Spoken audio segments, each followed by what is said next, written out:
సత్యవతక్క గారికి, గౌరవ పెద్దలు మరి పల్లా రాజేశ్వరన్న ఎక్కడ కలిసినా ఎట్టి పరిస్థితులను రిటర్న్ రావాల్సిందే అని నాకు స్వాగతం పలికిన మా రాజేశ్వరన్న గారికి, గౌరవ పెద్దలు ఎమ్మెల్సీ గారు, మరి వారు ఎమ్మెల్సీగా నేను ఏ పని అడిగినా ఎప్పుడైనా మా ప్రజాప్రతినిధులకు మరి వారి నిధులు కానీ అన్ని విధాలుగా సహకరించిన మా సీనన్న గారికి, మా జిల్లా అధ్యక్షురాలు జ్యోతక్క గారికి, లలితక్క గారికి, వెంకన్న గారికి, బాలమల్లన్న గారికి, ఇంకా చాలామంది వేదిక పైన ఉన్న పెద్దలకు అందరికీ కూడా నేను పేరు పేరున శిరస్సు వంచి నమస్కరిస్తూ, మా పత్రికా మిత్రులకు కూడా నేను పేరు పేరున నా యొక్క నమస్కారం.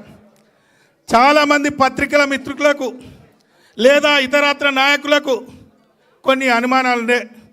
మరి రమేష్ అన్న ఒక బీఆర్ఎస్ పార్టీలో ఒక కుటుంబ సభ్యునిగా మరి ఉండేవాడు, ఎందుకు పార్టీ మారాడు మరి అందరికీ కొంత ప్రశ్నకరంగానే ఉండే. దయచేసి ఈరోజు మాట్లాడాల్సిన అవసరం ఉంది. మీ అందరినీ చూస్తుంటే, మరి ఈ పెద్దల్ని చూస్తుంటే నాకు ఒక ఫీలింగ్ వస్తుంది. చిన్నప్పుడు ఎవడన్నా పిల్లగాడు ఇంటి నుంచి తప్పిపోతే గాయి తిరిగి ఇంటికి వస్తే ఎంత సంబరం ఉంటుందో తెలుసా?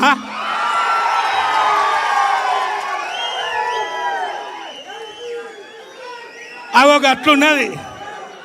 పొలగాడు తప్పిపోయి ఇంటికి వస్తే ఎట్లున్నది సంబరం. అవి ఒక అంత సంతోషంగా ఉంది, నాకు ఆనందంగా ఉంది. ఎందుకంటే కేసీఆర్ గారు, బాబు గారు నియోజకవర్గ విషయంలో ఎప్పుడు పోయినా నా కాగితం పోగానే శాంక్షన్, మంచిగా చేసుకో బిడ్డ అని చెప్పాడు. మరి ఎందుకు పోవాల్సి వచ్చిందో మా వాళ్ళకైతే బాగా తెలుసు, వేదిక పైన ఉన్న వాళ్ళకి బాగా తెలుసు. మా అన్న స్పష్టంగా చెప్పిండు.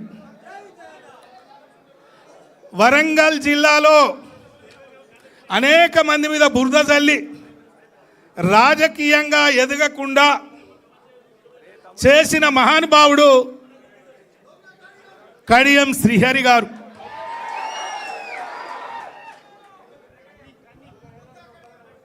ఎన్నికల ముందు రేవంత్ రెడ్డితో ములాఖాత్ కుదుర్చుకొని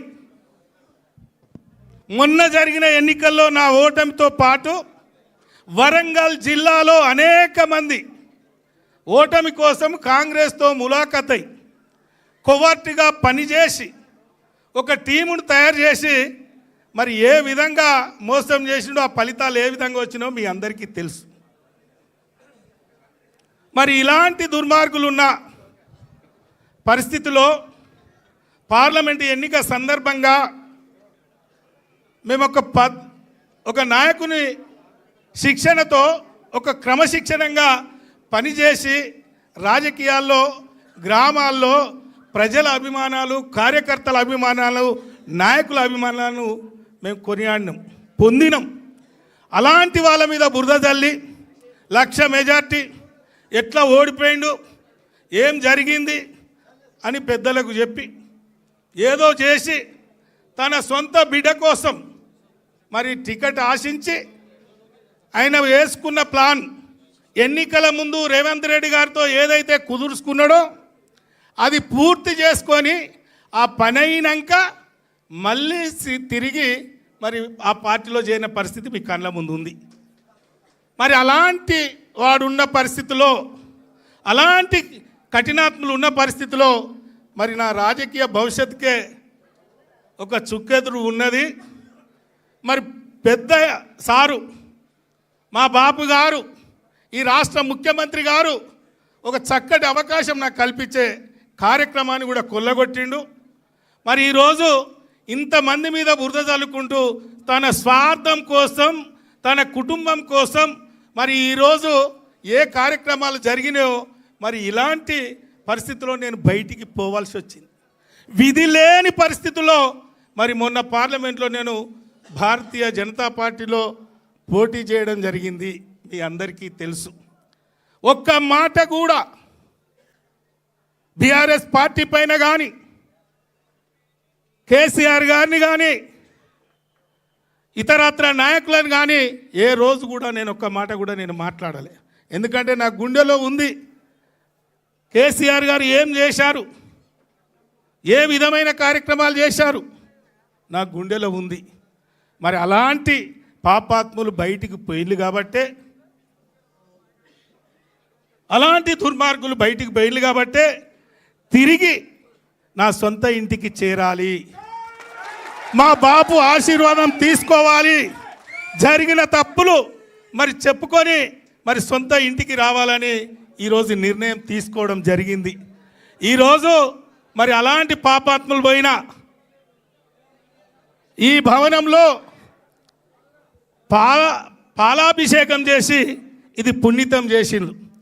మరి నా హృదయాన్ని నేను పాలాభిషేకంతో హృదయాన్ని పూర్తి క్లియర్ చేసుకొని ఒక మంచి మనసుతో మా బాపు గారి నాయకత్వంలో పనిచేయాలని ఇందులో అడుగు పెట్టడం జరిగిందని నేను ఈ సందర్భంగా నేను మీకు మనవి చేస్తున్నాను. ఒక్కసారి మీరు ఆలోచన చేయాలి.